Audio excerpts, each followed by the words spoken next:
The NBA isn't just about the players, the coaches, or the drama. It's about the fans.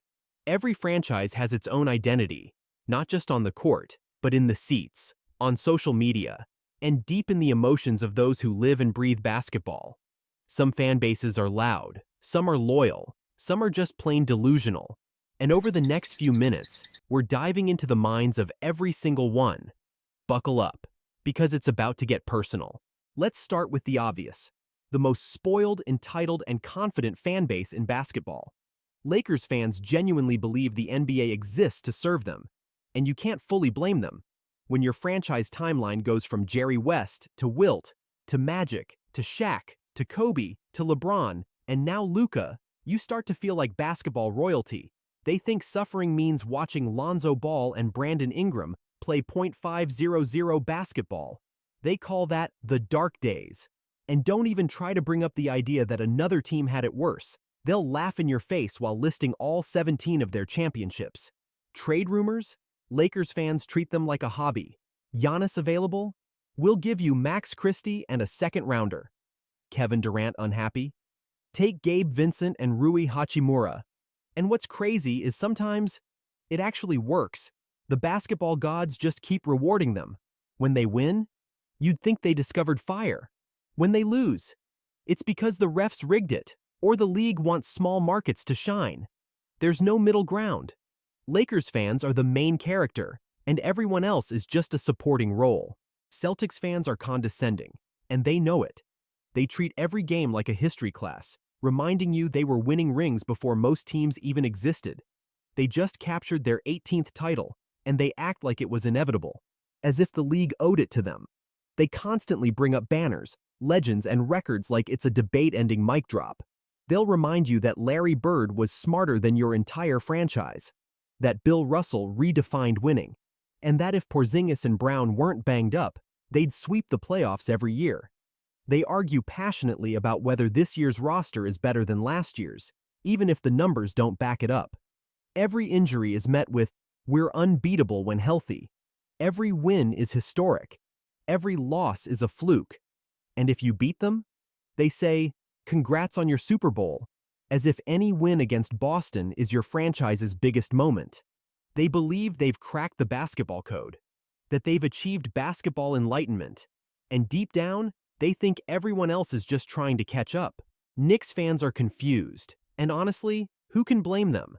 One night they beat a contender by 25, and the next they're losing to a lottery team like it's 1973.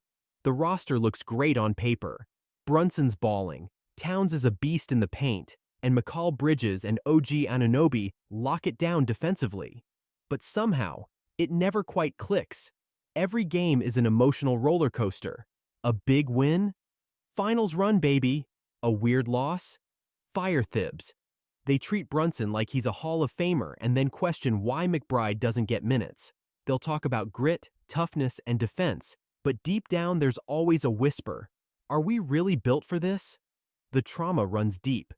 Decades of dysfunction, of close calls and flameouts. So even now, with a solid team and a playoff seed, they can't fully trust it.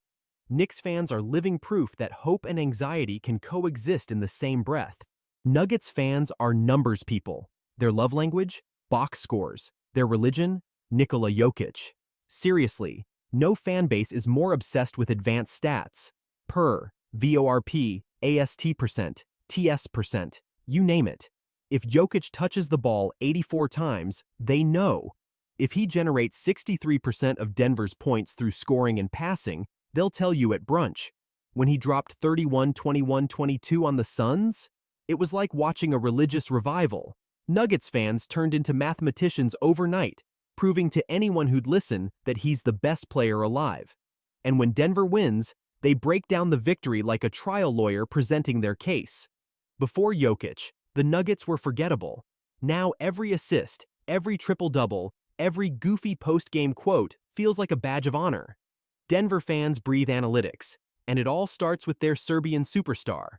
Heat fans are delusional and proud of it. Every season, no matter how bad the record looks, they believe they're going to the finals. Sitting at 36-41? We'll turn it on in the playoffs. Just traded Jimmy Butler? That's fine. Tyler Herro's our new D-Wade. They live and die by heat culture, a term so overused it might as well be trademarked.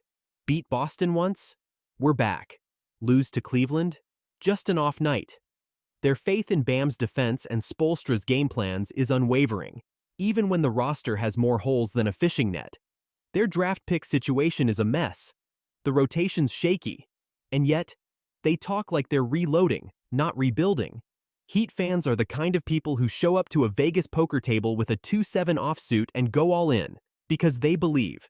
Thunder fans are lucky, like absurdly lucky. They lost 3 MVPs, Durant, Westbrook, and Harden, and still ended up with Shai Gilgeous-Alexander leading a title contender. That should not happen, but it did. And Thunder fans know it. They flipped Paul George for a mountain of draft picks and somehow got an MVP candidate out of it. SGA is putting up over 30 a night, and fans are acting like they just robbed the league. He's had multiple 50-point games, and Thunder Twitter instantly proclaims he's already surpassed KD's OKC legacy. They've got Jalen Williams dropping 20 a game, Cason Wallace making plays, and more picks than they know what to do with. This team is young, deep, and leading the West. Thunder fans didn't just survive their stars leaving, they came out stronger. And they're not quiet about it. They'll remind you that they built this the right way. No super team shortcuts, just smart moves and patience. Thunder fans are living their best life, and they earned it. Warriors fans are entitled. And it's not even their fault. Imagine going from decades of irrelevance to having the greatest shooting backcourt in NBA history. Curry, Klay, and Draymond flipped the script on what basketball could look like, and fans haven't looked back since. They expect to win, every year, no matter what. They added Jimmy Butler at the deadline, went 19-3, and immediately started chanting Dynasty Reloaded. One bad shooting night? Doesn't matter. Curry will fix it. The arrogance isn't quiet either. Every Curry 3 is followed by an avalanche of tweets about how no one else compares. They also act like the pre-Curry days never existed. Monta Ellis? Who's that? Baron Davis? Forgotten. It's all titles, banners, and highlight reels now. Losing? Not acceptable. Injuries? Just an excuse. Warriors fans expect to dominate, and anything less feels like the universe made a mistake. Mavs fans are depressed. And who wouldn't be? They had Luka, a walking triple-double, a generational talent, a player who almost dragged them to a ring by himself, and now? He's in Los Angeles wearing purple and gold. Watching Luka get traded for Anthony Davis and a pick that's still years away felt like losing the family dog. A D barely played, Kyrie blew out his ACL, and the rest of the roster is basically a medical report. It's not just the losses, it's the emptiness. Fans go to games hoping for a glimpse of what once was. Every Luka highlight in LA feels like a dagger. And what makes it worse? They didn't just lose a player, they lost hope. Mavs fans are sad because they went from almost everything to absolutely nothing. Sixers fans are patient, but only because they have to be. The process? They trusted it. They watched losses pile up for years thinking, one day, this will all make sense. Joel Embiid was supposed to be the payoff, and when healthy, he's a monster. But that's always the catch, when healthy. They sat through Ben Simmons refusing to shoot, Markelle Fultz forgetting how to shoot, and multiple second-round exits that felt like nightmares on repeat. They were told to be patient, to believe, to wait. And now? Injuries again. McCain's out. Embiid's resting more than dominating. Maxi's trying to carry the load, but he's not supposed to be doing it alone. Tobias Harris disappears when it matters. The rotation feels stitched together with hope and duct tape. Even their coaching staff seems to shift gears every offseason. Still, fans hang on, because they've been through worse. Because even after all the heartbreak, they can't stop believing that maybe this is the year everything finally clicks. Sixers fans are patient because living in wait mode is all they know. And hope, no matter how fragile, is the only thing they've never lost. Wizards fans are cursed. There's no other way to describe it. Worst record in the league. A roster held together by duct tape and regret. And even tanking doesn't work anymore thanks to the new lottery odds. They've had not one but two 16-game losing streaks this season. Bilal Coulibaly showed promise, then tore his hamstring. Marcus Smart barely plays. Malcolm Brogdon looks like he aged 10 years in 2 months. And Kyle Kuzma, traded for Chris Middleton, who's been limping and bricking like he's allergic to the rim. They're not just losing, they're doing it in the most demoralizing, soul-crushing way possible. Wizards fans aren't rebuilding, they're reliving the same nightmare on loop. And worst of all, no one knows how to fix it. Ownership doesn't inspire confidence. The front office is allergic to accountability. Coaches rotate every few years like clockwork, but nothing ever changes. The draft picks rarely pan out. The signings feel random. Even when they finally land a decent prospect, he's either injured, traded, or stuck in developmental limbo. Wizards fans aren't just tired, they're numb. Because when rock bottom becomes tradition, hope starts to feel like a scam. Bucks fans are believers. Even when everything looks like it's falling apart, they believe. Why? Because they've got Giannis. And Giannis is built different. The team started horribly. 1 win, 6 losses. The roster got flipped. Injuries mounted. But Giannis never blinked. He's still averaging 31-12-6 like it's light work. He even sprained his foot and still dropped 37 on the Suns. He doesn't ask for trades. He doesn't complain. He just shows up and dominates. That loyalty? Fans feed off it. They know he won't leave, so they won't either. It doesn't matter if they're the #1 seed or limping into the play-in. Bucks fans have one rule. If Giannis is playing, we're never out of it. Rockets fans are needy. Even when things are finally going well, half the fan base is still refreshing the trade machine. They finished second in the West. They've got a young core in Jalen Green, Sengun, and Jabari Smith. But still, some fans are like, what if we package Green and picks for Tatum? They can't help it. Years of swinging big, from Harden to CP3 to Westbrook, has conditioned them to chase stars. Now that they've got something stable, it's like they don't know how to relax.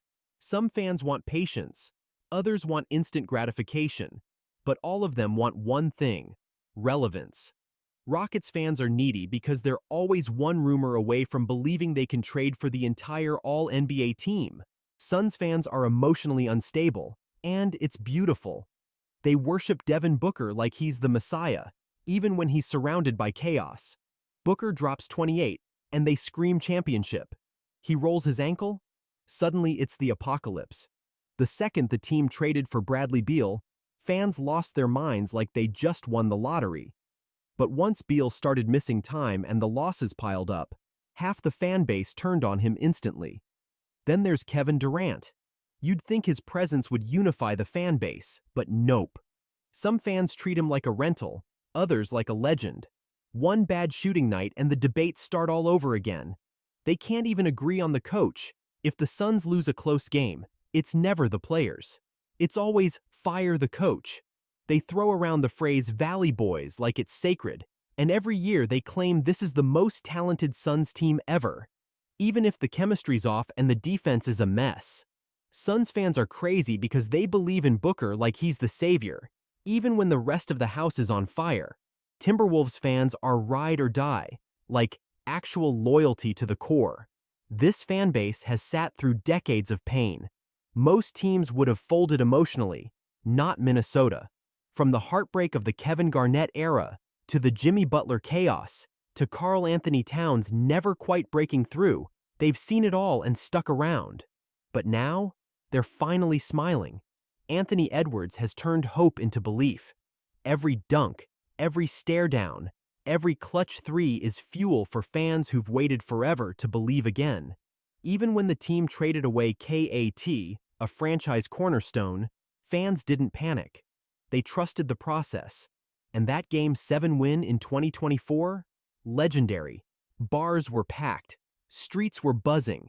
They lit up Minnesota like they just won the finals. For Timberwolves fans, it's never been about fair weather support. They believe in pain. They believe in scrapping for every inch. Timberwolves fans are ride or die because they've earned that badge the hard way. Bulls fans are passionate, like borderline religious. This is what happens when Michael Jordan redefines what greatness looks like. Even now, decades later, fans still chant 96 Bulls like it's gospel. The United Center? Still packed like it's the finals, even when the team is barely clinging to the play-in. They live for every detail, every draft pick, every trade rumor. Derrick Rose's jersey retirement? That wasn't just a tribute, it was a citywide event. They cried like it was their own brother up there. And don't even try comparing anyone to MJ. That's blasphemy. They'll defend DeMar DeRozan like he's Jordan Light, celebrate a Zach LaVine dunk like it's the dunk contest, and still find time to debate whether Lonzo Ball will ever return. Bulls fans are passionate because this team isn't just a team, it's a legacy. And they carry that legacy with pride, even when the standings don't. Cavs fans are grateful because they know what it feels like to have nothing, then suddenly have everything. Before LeBron, they were just another small market team. After drafting him in 2003, everything changed. That 2016 title, coming back from 3-1 against the Warriors, that's etched into Ohio's soul forever. And even now, post-LeBron 2.0, the gratitude hasn't faded. Donovan Mitchell, Darius Garland, Evan Mobley, Jarrett Allen. This squad is young, exciting, and winning. Fans aren't just happy, they're invested. They stuck around when LeBron left the first time. They cried when he came back. They didn't bail when he left again. Now they've got one of the best records in the East, and the vibe is pure joy. Cavs fans are grateful because they've seen the worst and now feel like they're watching something special again. They're not entitled, they're just happy to be here. And it shows. If you've ever screamed at your TV, defended your team in the comments, or believed against all odds, this channel is for you. Hit subscribe, drop your fan base in the comments, and let the debates begin. Magic fans are nearly invisible. Outside of Orlando, it's easy to forget they even exist. Sure, the Amway Center gets decent attendance, but let's be honest. Half of it's just tourists killing time before their flight back from Disney World. Their online presence? Silent. Magic Twitter feels like a ghost town. You'll see a couple loyal fans breaking down Paolo Banchero's shot mechanics or hyping Franz Wagner's purr, but it never picks up steam. Even when they're winning, no one notices. And that's the thing, this team actually has talent. Banchero, Wagner, Suggs. It's not bad, but nobody's watching. Nobody's talking. Magic fans are out there rooting hard in isolation, like they're the NBA's best-kept secret. Magic fans are nearly invisible because no one's paying attention, even when they probably should be. Clippers fans are hungry, starving really. This is the only team in the league that's never made it to the NBA Finals, and they've had every chance. Lob City with Chris Paul and Blake Griffin, Kawhi and Paul George, even this year with Harden in the mix. Still nothing. They're the ultimate underdog story, stuck in the Lakers' shadow their entire existence. Even when they win, it feels like nobody notices. Their own city barely acknowledges them. But Clippers fans? They believe. Every playoff run feels like this might be it. Every injury feels like a personal betrayal. But they hang on. They fight through it. They hype up Terrence Mann like he's the missing piece, and they still cling to memories of Pat Bev clapping in LeBron's face. Clippers fans are hungry because they've tasted just enough to believe, but never enough to feel full. And that keeps them coming back louder every year. Blazers fans are loyal, painfully loyal. No matter how rough the seasons get, they show up, loud and proud, like it's Game 7 of the finals. Portland is a small market, but Rip City pride runs deep. This is the same fan base that packed arenas during the Jailblazers era, during the LaMarcus Aldridge years, and through every heartbreaking playoff exit of the Dame era. Even now, deep in a rebuild, they're still here. They know the title window slammed shut when Damian Lillard left, but they're not bailing. They're watching Scoot Henderson develop. They're analyzing Shaedon Sharpe's flashes of brilliance, and they're hoping that one of these lottery picks turns into something real. Blazers fans don't need national coverage to feel important. They've been living in the shadows for decades, and they've embraced it. Every time someone says Portland should relocate, the fan base unites like it's a personal attack. Because to them, the Trailblazers are family, not just a franchise. Grizzlies fans are gritty, because that's the only way they know how to be. Ever since the grit and grind era, Memphis has embraced being the underdog. No glitz, no glamour, just defense, hustle, and heart. Guys like Tony Allen, Zach Randolph, and Marc Gasol became local legends not by dropping 40, but by diving for loose balls and bullying their way to every bucket. The fans loved that. And even now, with Ja Morant headlining a new generation, the grit hasn't disappeared. It's just gotten flashier. Fans in Memphis wear that chip on their shoulder proudly. National media forgets them? Good. More fuel. They take pride in playing spoiler, in being loud even when the team isn't winning. The grindhouse still shakes when the playoffs come around. Grizzlies fans are gritty because being overlooked built their entire identity, and they wouldn't trade that for anything. Pistons fans are finally happy, and that sentence feels like a miracle after what they've been through. For the past decade, this team was a walking disaster. Constant losing, bad contracts, missed draft picks, you name it, they suffered through it. But now, there's hope. Cade Cunningham is turning into a real star, and this year's team actually plays like they care.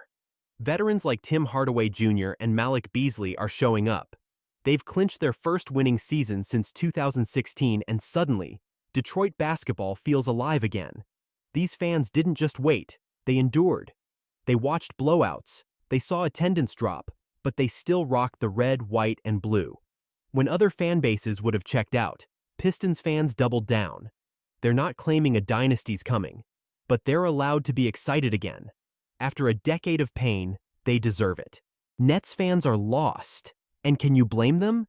This team has been through more identity crises than any franchise in the league. They were chasing titles just a few years ago with Kevin Durant, Kyrie Irving, and James Harden. And now, they're tied for the worst record in the league, and no one can explain how it fell apart so fast. Fans went from cheering in Barclays to refreshing Tankathon.com nightly. Their best players are injured, traded, or both. They brought back D'Angelo Russell just for him to immediately go down. Cam Thomas looked promising, until his hamstring did what Nets stars do best, break. The front office keeps making moves, but it all feels like rearranging chairs on a sinking ship. Nets fans are lost because they were sold a dream, and now they're wandering through the rubble, wondering what the plan even is. Pelicans fans are suffering, not because their team has no talent, but because their talent can't stay healthy. Zion Williamson is a once-in-a-generation player.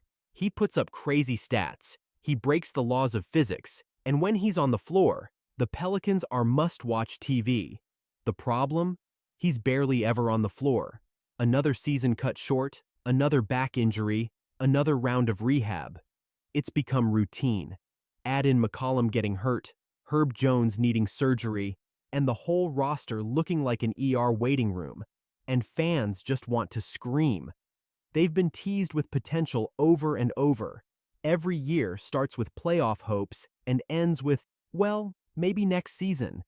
Pelicans fans are suffering because they've seen the flashes, and they know what this team could be, but every time they get close, it slips away again. Pacers fans might be corn, not because they don't know hoops, but because 90% of them literally live in Indiana, and the rest of the world barely notices they exist. Basketball in Indiana is religion. High school gyms are massive. College ball dominates the conversation. And the Pacers? They're just quietly doing their thing in the background. They've got a good squad. Tyrese Halliburton is electric. Benedict Mathurin can score in bunches. And every once in a while, the fan base pops off when they make a run. But for the most part, silence. National broadcasts, rare. Media coverage, minimal. And yet, the loyalty in Indiana never wavers. Pacers fans celebrate every win like it's March Madness. Because in this state, basketball is personal. Pacers fans might be corn, but they're proud of it. Their loyalty is local, deep-rooted, and real, even if nobody outside the state sees it. Hawks fans are in pain, because this season feels like a bad joke with no punchline. The roster was supposed to be playoff ready, but it's fallen apart at the seams. Trae Young is still putting up big numbers, 23 points and 15 assists kind of nights, but the injuries around him have turned the team into chaos. Jalen Johnson was breaking out before a labrum tear. Larry Nance Jr. got hurt. Clint Capella's out with a hand injury. Okongwu's knee won't hold up. And to make matters worse, the trades gutted their depth. DeAndre Hunter? Gone. Bogdan Bogdanović? Gone. And the guys they got back? Barely moving the needle. Now the fans are stuck watching a team that had real Eastern Conference Finals dreams crumble into a lottery squad. And it's not just the losing, it's the helplessness. Hawks fans are in pain because they saw the potential, and now it's slipping through their fingers. Hornets fans are irrelevant, not because they don't care, but because no one else seems to care about them. Outside of Charlotte, the Hornets barely exist in the basketball conversation. LaMelo Ball pulls off a flashy behind-the-back pass. Maybe they trend for 10 minutes, and then it's back to silence. In North Carolina, basketball pride is everywhere, but it's about Duke, UNC, or high school dynasties. The Hornets feel like background noise. When big teams come to town, their fans take over the arena. Lakers, Celtics, Warriors. It's like every Hornets home game is actually an away game. People remember the 90s colors, Muggsy Bogues, Alonzo Mourning, but that buzz faded fast, and Charlotte's been fighting to matter ever since. Even when LaMelo lights it up, he's buried under highlights from bigger stars. Hornets fans are irrelevant, not because they're bad fans, but because they're trapped in a team no one else notices. Kings fans are devoted, like cult-level devoted. Sacramento isn't a city full of bandwagoners or casuals. This is a small market where the Kings are the heartbeat of the community. When there were real talks about the team relocating to Seattle back in 2013, Kings fans didn't just panic. They organized. They fought. They showed up in waves and literally helped keep the team in town. The loyalty didn't stop there. They stuck through 16 years without a playoff appearance, through awful draft picks, through heartbreak after heartbreak. But they kept showing up, ringing cowbells and lighting up Golden One Center like it was a party every night. Now that the team is finally competitive again, with guys like De'Aaron Fox and Domantas Sabonis leading the charge, the fans are louder than ever. And the Light the Beam chant? That's theirs. That's pride. Kings fans are devoted because they've seen it all, stuck around anyway, and now, finally, they're getting rewarded. Spurs fans are quiet, but not because they don't care.